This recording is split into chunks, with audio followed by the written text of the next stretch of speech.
Righto, so it's the next day. We, fresh eyes, went down, had a look at the car this morning, because we sort of were thinking all day that it was the booster. So we kind of made a decision and went, yep, it's the booster. We started to have a look at prices for them, and we just went, hang on a minute, we'll just go down and definitely make sure it's what it was. Yeah, we ended up having a look and we did some research and we found out that the one-way valve that we put in it only recently got put in at the wrong spot, we think.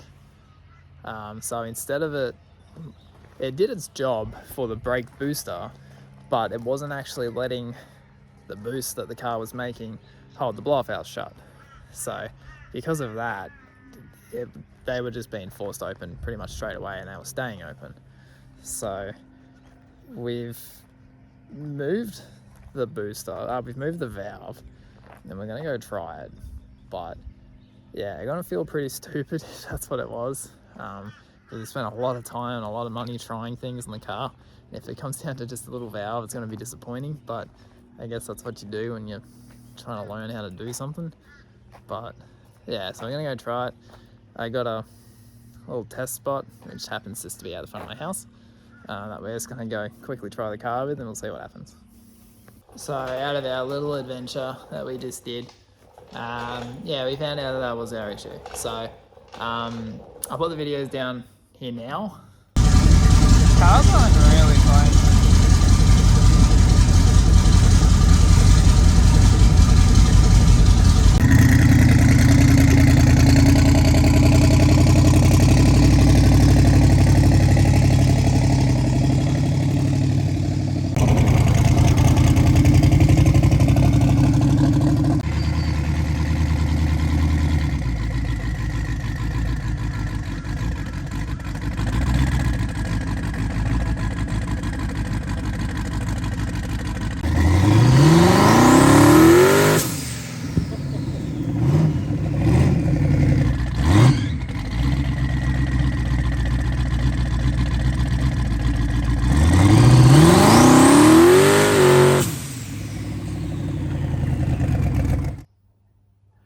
So yeah, that was our issue. It's literally because this little one-way valve was in front of him. So this was usually here and this was usually here. That was literally our issue. So basically any pressure that was coming out was just going straight into the valve, hitting the valve. It was sucking from the booster, but this little T-piece which connects my blower valves, basically there was no pressure on it. So when the car started to build boost, they would literally just open up, which obviously causes me to make no boost. So yeah, I feel like an idiot. If I'm honest, I feel like an idiot. It's been literally kicking our butt since December. We've had this issue, so it's a bit disappointing, but you know, you live and you learn. This turbo stuff's kind of new to us.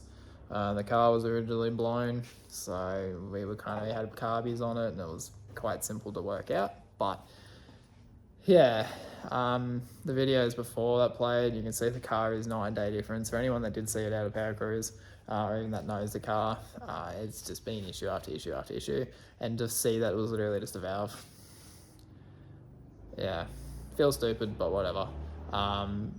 But it's a good thing in a way, because now I can see where all the power's been going. So now that all that's back, we can change the tune again, start putting some more power in it, and see what this car will actually do. But we did see from Power Cruise, the car just needs some overall work. Like the front wheel bearings are pretty much gone in it. It's needed brakes and rotors for probably 8 years, if I'm honest. I've just sort of dealt with it. The steering wheel vibrates like crazy. I suppose it is probably pretty dangerous to be driving, but we do it anyway. So yeah, we do need to change that, get the car safer again. The back bumper has been damaged for quite a while. For anyone that's like seen it at shows, it's got like this paint reaction in it, same as over here. I think it's just the material of the bumper. It's got some gearbox oil on it at the moment. Don't look at that. But yeah, it just reacts. I don't know why. The material just sucks, and it's got some reaction through there as well. It's got a big gouge in it there. And funny story, but it probably would have been towards the end of last year. I actually just test drove the car before Fridays. And when I went up the street in it, just to make sure everything was working, because we had spent probably 2 or 3 weeks straight working on the car. When I got down to the end of my street to just turn around and come back up, doing nothing wrong, mind you, I'm literally just putting the car in first gear. I actually just backed the car up because the car's got a full spool in it. It actually sheared the hub off it. So it didn't break the axle, it actually snapped the entire end off it. So the wheel obviously said bye, see you later, halfway down the straight, and then ultimately dropped the car on the ground, which unfortunately, has caused a whole heap of damage through here. There's broken paint here, and that's obviously all scratched up. It messed it up a bit. But in a way, I'm extremely grateful, because when that happened, that is literally the only damage that I got out of it. Unfortunately, a police car came down the street at the exact same time and got me.